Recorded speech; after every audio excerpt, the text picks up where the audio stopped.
Bismillahirrahmanirrahim.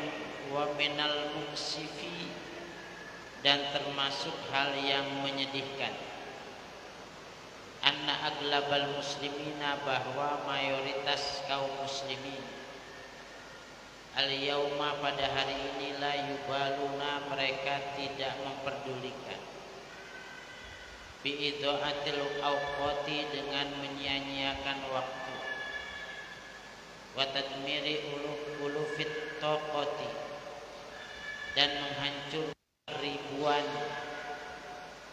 kekuatan, wal mawahibi, dan anugerah atau pemberian, min jara'il istihanati, dengan meremehkan, wal kasli, dan malas, wal istirkhai, dan santai. Kalau anak sekarang santuy gitu ya. Jadi dulu ada Syekh Azhar, namanya Syekh Mustafa Mahmud, Syekh Abdul Halim Mahmud. Syekh Abdul Halim Mahmud pernah ke Perancis, pernah tinggal di Perancis. Dia melihat perbedaan yang besar antara orang barat dengan orang timur. Oleh karena itu beliau mengatakan, ra'aitul Islam fi Faransa, ra'aitul Islam walam ara al muslimin, wa fi Misr ra'aitul muslimin walam ara al Islam. Di Prancis saya melihat Islam, tapi saya tidak melihat orang Islam, karena memang Prancis mayoritas bukan Islam. Di Mesir saya melihat orang Islam, tapi saya tidak melihat Islam. Artinya apa? Artinya di Barat itu menggambarkan Islam sesungguhnya. Kenapa? Mereka disiplin, bersih, teratur, apik, bagus. Itu di Barat. Sementara di negara-negara yang mayoritas Muslim itu kotor, ruwet,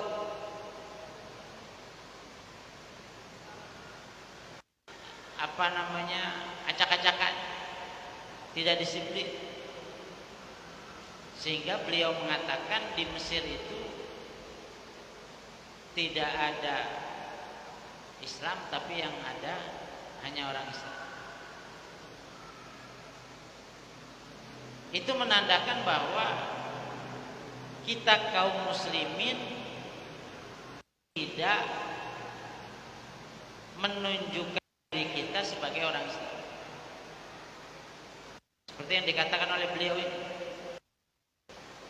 Kaum muslimin itu banyak yang menyia-nyiakan waktu, sehingga potensi diri yang ada dalam anak itu menjadi hilang karena malas. Pagi harusnya sudah bangun masih tidur, harusnya belajar main handphone, harusnya mutola'ah malah main game, dan lain sebagainya, dan itu yang kita alami. Nah, kemarin saya punya anak 4, yang 3 perempuan, 1 laki-laki. Emang ngurus anak laki-laki itu beda bersama sama anak perempuan, beda. Saya bilang sama anak laki-laki saya, kamu hidup di dunia ini, khususnya di Indonesia, itu tantangannya berat. Jangan sia-siakan waktu. Boleh main handphone sekedarnya saja. Tantangan ke depan itu 10 kali lipat tantangan ayahmu hari ini, saya bilang. Saya nasihati banyak. Ini yang kadang-kadang tidak disadari. Pantas Nabi mengatakan banyak orang tertipu. Oleh apa? Yang pertama as-sihat, yang kedua al-faragh, sehat dan waktu luang. Sehingga di sini dikatakan bahwa banyak kaum muslimin yang menyia-nyiakan waktunya. Ma'annahum aulan nasi bil jiddi wal istihad. Padahal mereka adalah orang yang paling utama bil jiddi, dengan kesungguh-sungguhan, wal istihadi dan kerja keras, wal khirsi dan memperhatikan, ala qimatil waktu, pada nilai daripada waktu, wastiglalihi dan menggunakannya, kullalahadat, setiap saat, minhu daripada waktu, bi'amalin, perbuatan yang bermanfaat. Padahal sering kita dengar Bapak Ibu,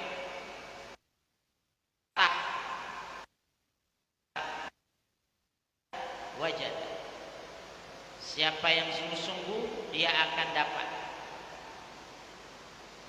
Kemudian ijhad, wala taksal, wala takun ghafilan, panadamatul uqba liman yatakasa.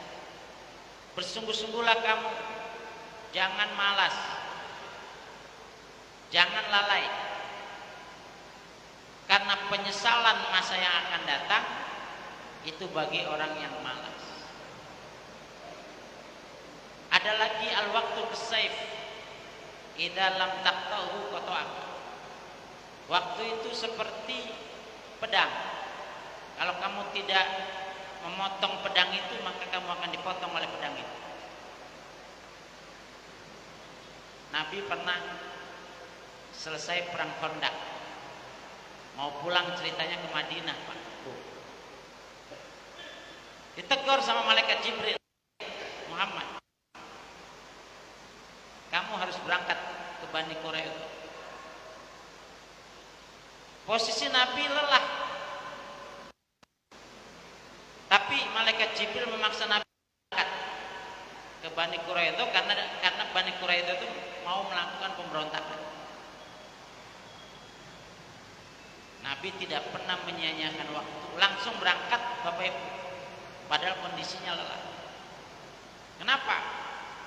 Semakin lama Nabi pergi ke Bani Quraidah, semakin berantakan itu kawasan Bani Quraidah.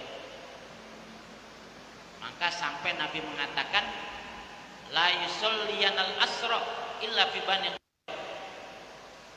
Jangan ada satu orang pun, kata Nabi, yang sholat asar kecuali sholatnya di Bani Quraidah. Kenapa Nabi sampai mengatakan bahwa jangan kalian sholat asar di jalan, sholatlah di Bani Quraidah nanti? Karena Nabi tidak mau ketinggalan waktu. Waktu sangat penting. Kalau nanti mereka sholat di jalanan, otomatis yang namanya orang sholat, wudu lah, ngobrol lah, ya kan? Pasti lama itu. Kata Nabi, jangan sholat asar kecuali di Quraidah.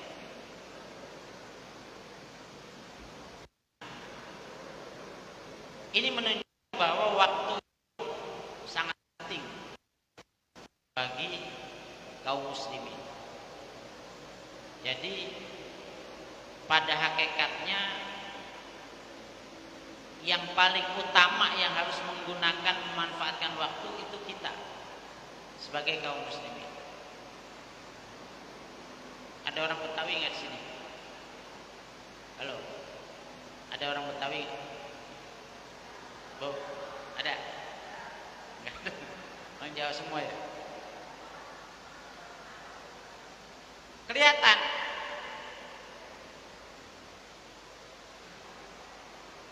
Biasanya orang yang jadi tuan rumah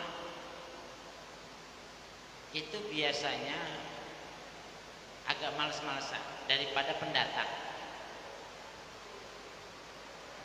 Yang namanya pendatang ini karena dari jauh di pundaknya ini ada beban yang dia pikul, maka dia lebih giat.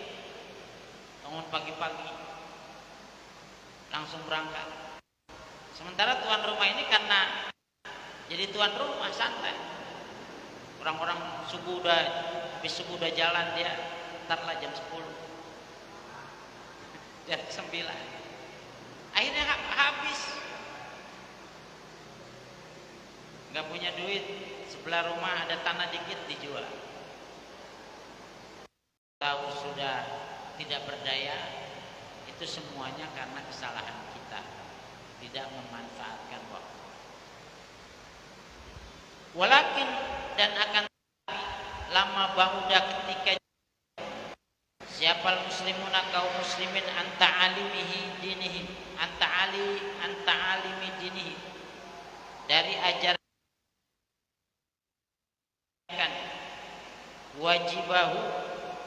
wajibatahu akan kewajibannya, yang tolaku maka mereka berangkat fi hadil hayati di dalam kehidupan ini bila aslin dengan tanpa akar, dengan tanpa dasar, yahduhum yang membatasi mereka.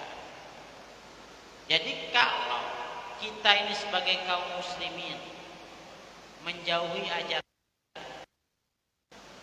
jadi ibu bapak, kita sebagai orang Islam ini jangan seperti non muslim, jangan seperti nonis. Maksudnya kita jujur itu karena melaksanakan agama kita. Nanti dengan akibat jujur itu kita dipercaya oleh bos kita, oleh majikan kita, itu bonus. Kalau orang yang di luar Islam kan, saya harus jujur supaya saya tidak dipecat, supaya saya disayang oleh majikan. Itu bedanya kita dengan kaum muslimin, dengan yang di luar Islam. Kalau bapak ibu menjaga amanah, ini dititipin perusahaan, dititipin mobil, dititipin rumah sama orang, maka kita menjalankan amanah itu karena agama saya menyuruh saya amanah. Nanti ibu dipercaya, bapak dipercaya karena amanah yang bapak ibu lakukan, itu bonus. Jadi apapun yang kita lakukan di dunia ini, itulah dalam rangka menjalankan syariat agama. Itu yang perlu kita perhatikan sebagai kaum muslim. Jadi semua yang bapak ibu lakukan nanti pahala semua itu. Kalau bapak ibu niatnya melakukan segala hal itu karena menjalankan ajaran agama. Itu bedanya kita dengan di luar kita. Contoh misalnya saja sunat.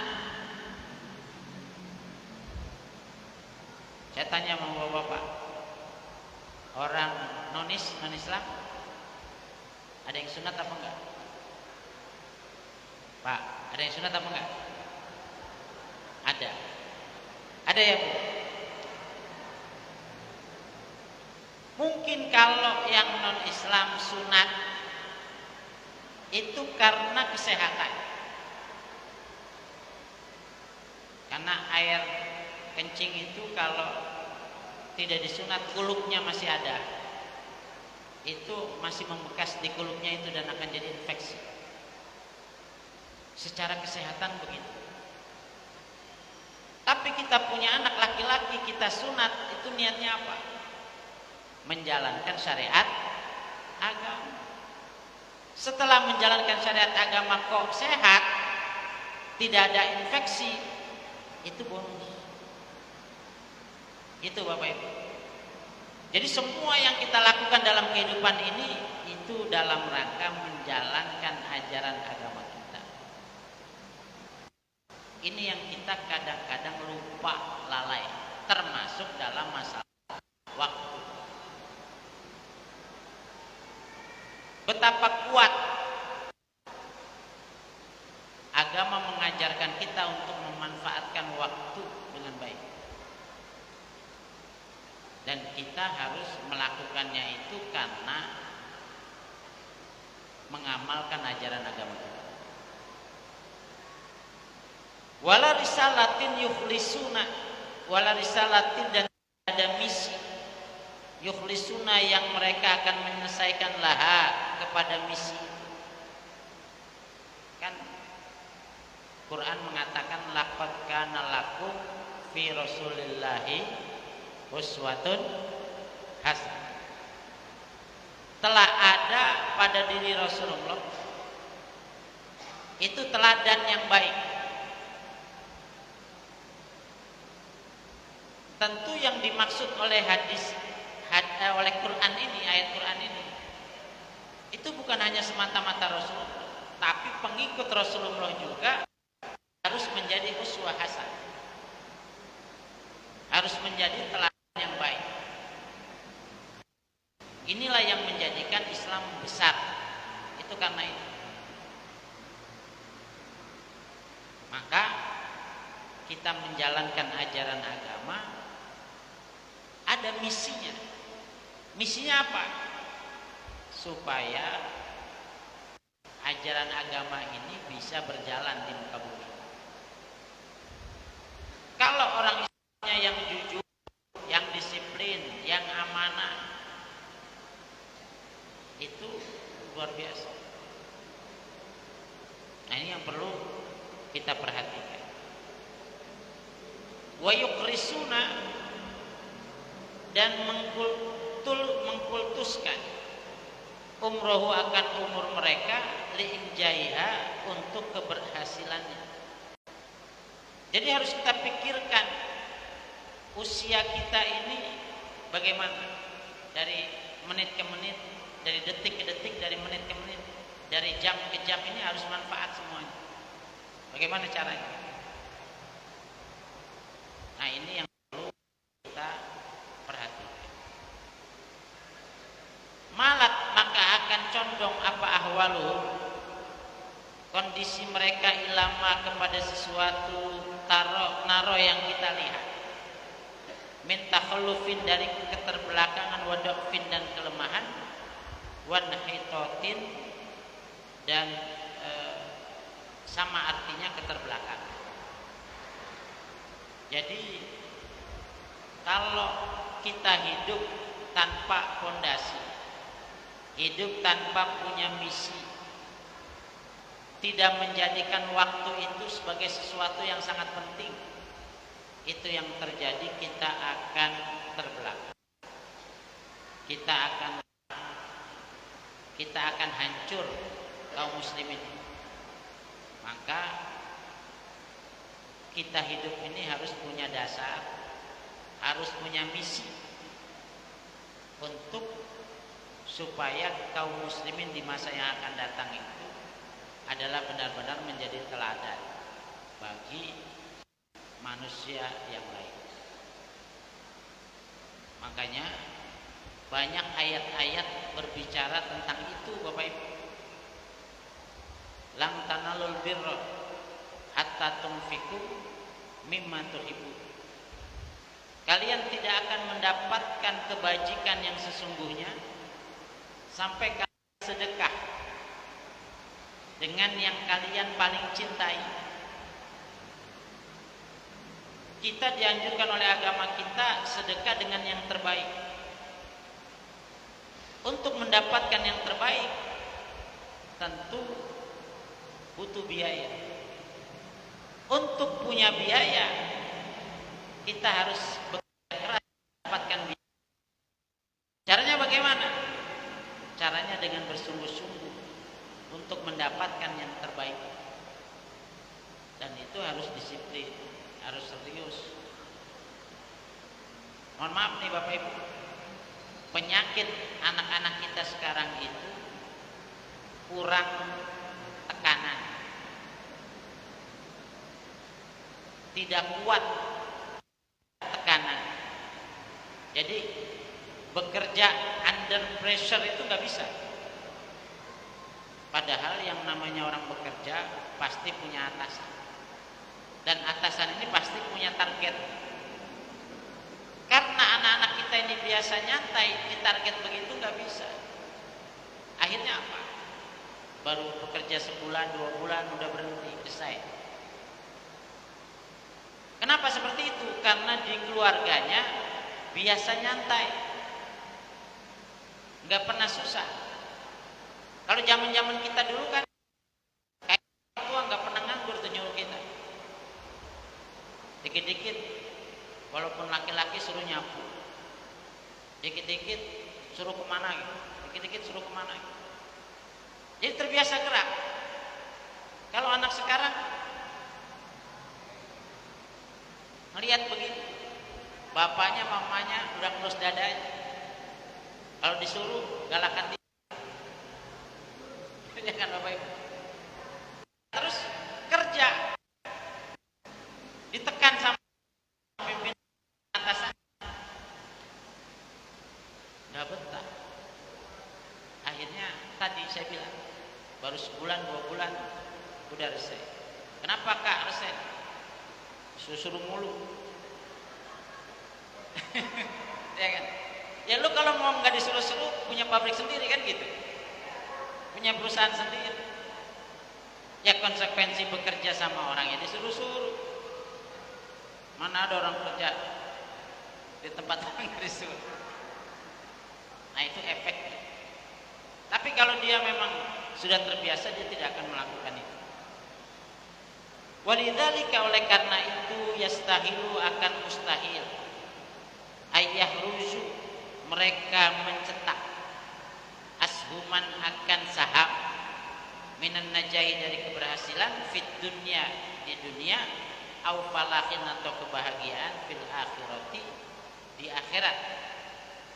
Jadi orang yang tidak disiplin, semaunya dalam hidupnya, itu tidak mungkin akan mencetak saham keberhasilan, tidak mungkin mencetak potensi keberhasilan di masa hidupnya, illa, kecuali idza taghayyara, apabila berubah apa uslubuhum, cara mereka, fil hayati, di dalam hidup, wa qadaw, dan menghabiskan fi rubuihim, di dalam hidup mereka, ala asamil batolati, atas dosa pengangguran, wa akhtaril faraghi, dan bahayanya waktu kosong. Jadi supaya sukses, supaya berhasil, bisa mencetak saham kesuksesan, dia harus merubah gaya hidup, menghabiskan waktunya, waktu hidupnya dari pengangguran dan waktu kosong. Maka kita sebagai orang tua harus jeli terhadap hal ini Bapak Ibu, sehingga jangan sampai anak itu nganggur kemudian tidak melakukan apa-apa. Dia harus kita ajarkan, kita didik untuk bagaimana bekerja sama orang, bagaimana berinteraksi dengan orang. Ini anak saya yang kuliah, lagi saya suruh magang. Libur lumayan kan, sekitar 2 bulan sampai 2 bulan setengah mahasiswa itu. Saya suruh magang di tempat, meskipun tidak resmi, maksudnya bukan tidak resmi, meskipun bukan inisiatif sendiri. Kenapa? Supaya dia mengerti bagaimana bersama dengan orang lain, bagaimana bekerja. Orang yang namanya anak karena nggak pernah ngerasain kerja ya Bapak Ibu ya. Kalau minta duit kan seenaknya, ya kan? Buat ini harus ada, buat ini harus ada. Coba kalau dia merasakan bagaimana sulitnya kerja, dia juga akan mikir kan, oh ternyata nyari duit tidak semudah yang dibayangkan. Ya Bu, gimana orang yang dagang nasi uduk, jam 3 udah bangun masak nasi uduk, ya kan Bapak Ibu, buka di rumah, nanti siang begitu lagi, begitu terus, setiap hari begitu. Apalagi yang dagang sayuran, jam 1, jam 2 sudah sampai pasar, ya kan? Nah itu semuanya berat, semuanya butuh ketekunan, dan anak kita harus tahu betapa susahnya orang mencari uang, dan itu pasti membutuhkan kerja keras.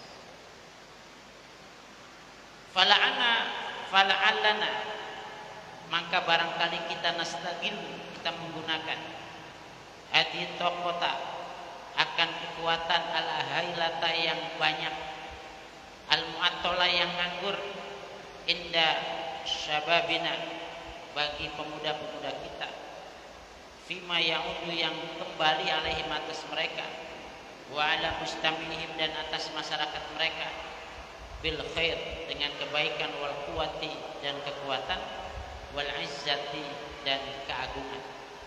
Jadi kita dianjurkan oleh beliau untuk menggunakan kekuatan yang dimiliki oleh anak-anak kita yang masih muda untuk dimanfaatkan sebaik-baiknya, sehingga nanti akan membawa kekuatan dan membawa keagungan bagi anak-anak kita. Ini kita tidak boleh ragu, Pak. Bapak semakin segan dengan anak, semakin anak nanti merasa besar. Jadi walaupun dia secara postur lebih tinggi dari kita, secara tenaga lebih kuat dari kita, tapi kita sebagai orang tua tidak boleh kalah. Harus kita tunjukkan sama anak kita bahwa orang tua harus menunjukkan yang terbaik bagi dia. Jadi dia tidak sembarangan, tidak menyia-nyiakan masa hidupnya. Sebab kalau nanti bapak ibu cuek, itu nanti akibat buruk terjadi pada anak kita. Maka saya katakan, walaupun secara postur dia tinggi, dia kuat, bapak ibu jangan pernah ada rasa takut. Wah nanti kalau saya dilawan sama anak saya bagaimana? Gak usah takut. Harus kita hadapi anak, sehingga nanti dia akan taat sama orang tua. Nah, itu saya kira Bapak Ibu sekalian yang dapat saya sampaikan, mudah-mudahan bermanfaat. Ada pertanyaan? Silakan.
Yang pertama, ada suami istri kemudian melakukan suaminya mentalak istrinya.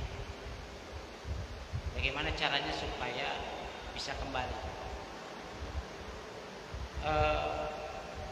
Laki-laki punya hak talak itu hanya 2.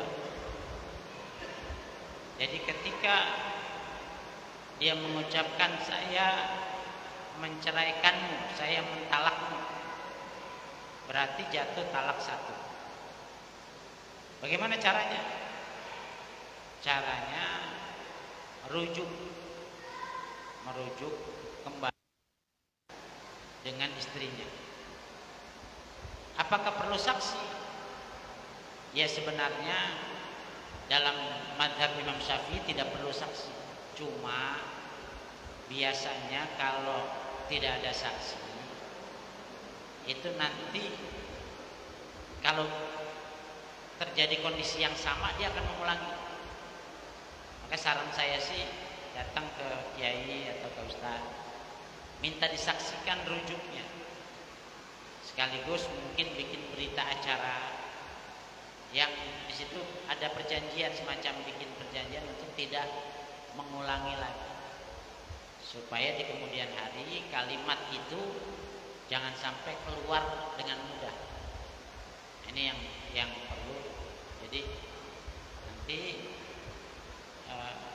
ada kalimat rujuk,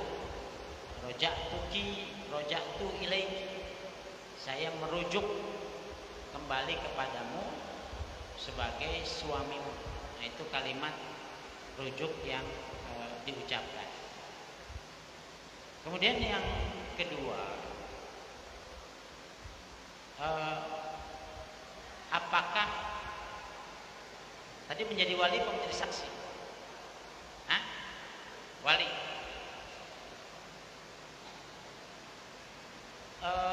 Wali nikah itu yang pertama adalah orang tua. Kalau orang tua tidak ada, adalah kakek. Kalau kakek tidak ada, adalah saudara laki-laki untuk menjadi wali nikah.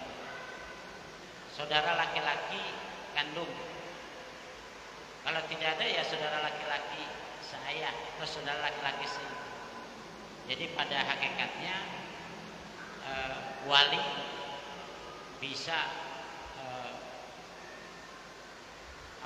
urutannya seperti tadi, bisa dilakukan atau bisa terjadi dari saudara sekandung atau saudara seayah atau saudara seibu, itu bisa menjadi wali nikah. Saya kira itu, Pak. Ada lagi, Ibu? Ada yang mau nikah lagi?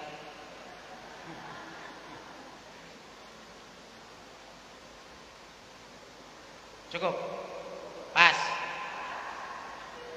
Baik, saya kira itu Bapak Ibu sekalian, mudah-mudahan bermanfaat. Mari kita tutup dengan membaca Rabbi yassirli ya man tayassarna ya sidana ya aini qultul tufli ya man talattafana ya Rabbana ya aini. Assalamualaikum warahmatullahi wabarakatuh.